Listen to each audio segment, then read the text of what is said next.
veille de Noël dans la capitale économique burkinabé. Dans les artères de la ville, la ferveur de la fête est à son paroxysme.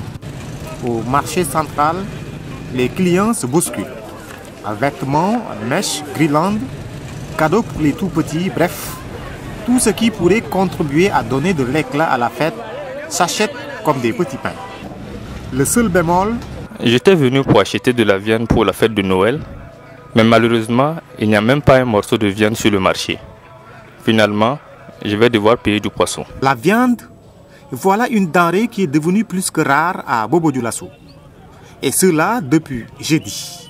Une pénurie qui se justifie par une grève des bouchers et charcutiers.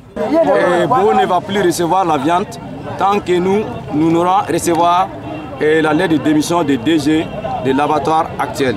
Et comme on avait dit la fois passée, on a dit que toute viande aujourd'hui qui sera retrouvée dans le marché sera considérée comme une viande d'abattage clandestine.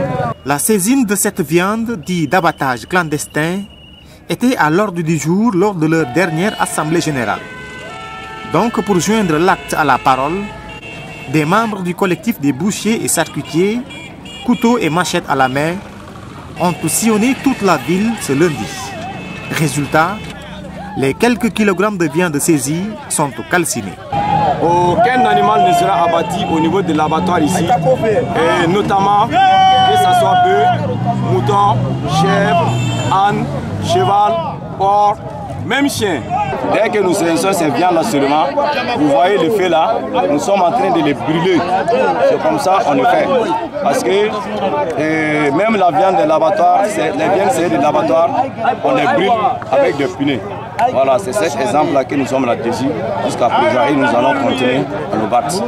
La grève des bouchers et charcutiers, une bataille qui a déjà privé aux populations de Sia des jours de viande. Une bataille qui a aussi plombé toutes les activités annexes de l'abattoir frigorifique. Et même les vendeurs d'eau ne sont pas épargnés. Je vendais de l'eau ici, mais depuis la grève, je ne vois plus de clients.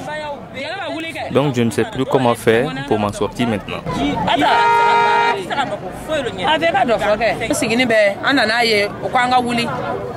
J'étais tranquillement assise en train de vendre mes fruits et légumes et les manifestants m'ont sommé de plier bagages et quitter les lieux.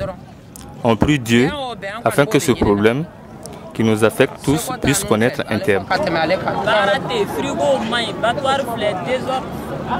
Pour un dénouement de cette grève, boucher et ministère de tutelle étaient vendredi autour d'une table. Mais leur négociation a finalement accouché d'une souris. Néanmoins, le Premier ministre rassure quant à la reprise des activités. Pour ce qui concerne l'abattoir, je crois savoir qu'il ne s'agit pas des travailleurs de l'abattoir, mais plutôt les bouchers. À ce niveau, nous allons poursuivre le dialogue qui est déjà établi. Le gouverneur est en train de travailler là-dessus. Je crois que très rapidement, les bouchers vont comprendre, ils vont se mettre au travail, surtout en cette période de fête, pour pouvoir quand même en viande à la population de Bobo pour que les uns et les autres puissent quand même retrouver la sérénité. En attendant donc le dénouement de cette crise, le festin de Noël 2014 risque de se faire sans viande rouge.